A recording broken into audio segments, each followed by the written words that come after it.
Please subscribe to Super Saddlers Set.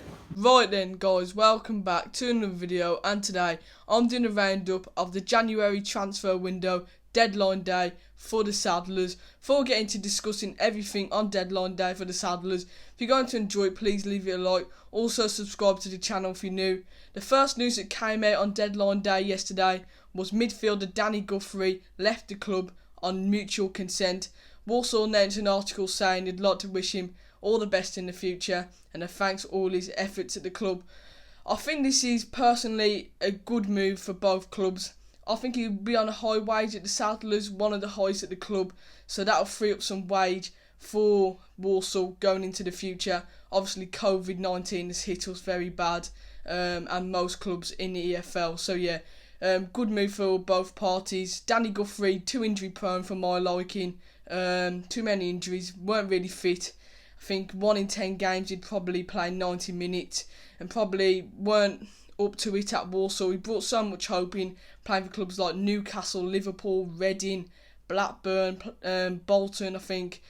Teams like that he's played for, and he didn't really live up to it. So yeah, I'd like to wish Danny all the best in the future though. After the Danny Guthrie news, we had to wait a while, just over 9 hours, to hear the news that defender Jules had left the club on an undisclosed fee to join League One side MK Dons.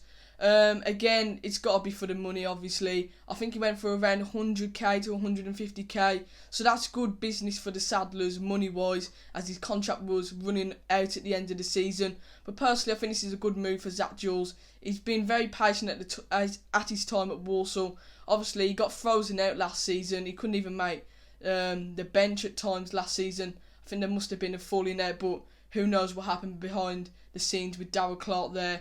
But overall, I think he's been solid this season. He's waited for his chance in the first team, in the starting 11, and I think he's delivered at left back too. I think he's been decent. One of our best players this season. I think MK Dons have got a good player here. Russell Martin, ex-Walsall player too, is very happy with this.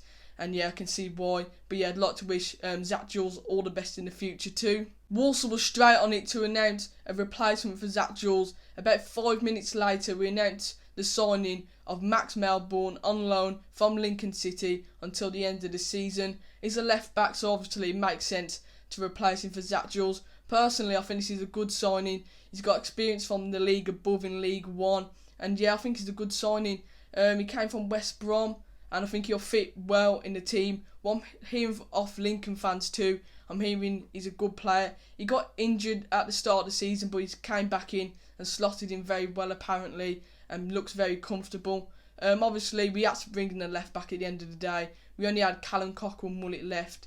Obviously, George Nurse went back on loan a couple of weeks ago to Bristol City. So yeah, I'm happy with this signing, and welcome to the club, Max Melbourne. All the bad news was coming on late in the deadline day, as Luton Town announced a signing of striker Osei Yaw from us, obviously, on an undisclosed fee.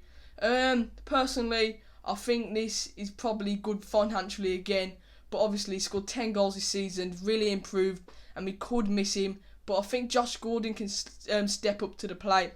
He showed that last season. He scored 12 goals in all competitions, and I think if he gives a chance up front to Josh Gordon, I think he can deliver. But going on to Osei Yaw, definitely improved this season. Yeah, I think he's really improved overall his play. At his time at Walsall, I'd like to see him stay more central, but that game against Port Vale, he's showing that he was going to do it. But obviously, it's a good move for him in his career, going up to the Championship, as Luton are in the Championship, I mean. But yeah, good move for Elijah. You know, losing our top goal scorer and in any circumstance is bad, but hopefully Josh Gordon, like I said, steps up to the plate. But I'd like to wish Elijah all the best in the future, and good luck. Just before I move on to the signing that replaced Osei Yaw, the deal went for around 200,000, but hearing that Huddersfield put a bid in for 250,000 a couple of days before, but Huddersfield pulled out as Walsall were playing around with them with the deal, and they refused to put in another offer for him. But then we announced a signing to replace Osei Yaw with a striker about 5 minutes later, with Osei Yaw from Oxford United. He could play on the wing or striker.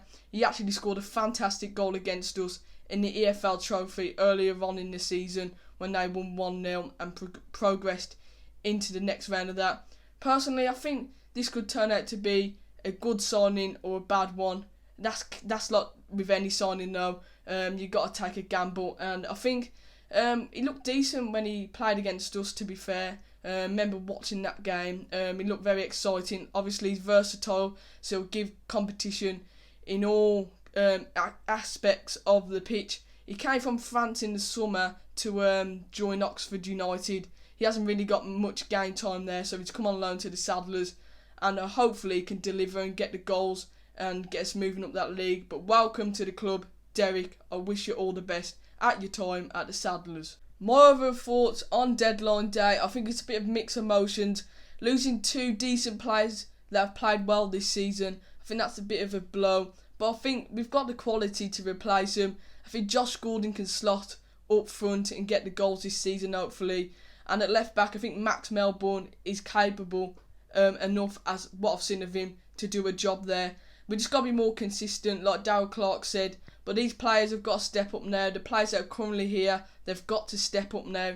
If we want to get out of this league, they've got to step up. And the players that have come in, they've got to push them to do that. So yeah, overall, bit of mixed emotions. But financial wise for the club will really help them. Like I said, COVID has really hit a lot of clubs this season. So the money we've got is very good. If you've enjoyed this video, please leave it a like. Also subscribe to the channel if you're new. I'm trying to get to 1.2k subscribers as soon as possible. So if you could help me get there, I'd really appreciate it. Also leave your thoughts on the players that departed and the players that came into the Saddlers. And up the Saddlers.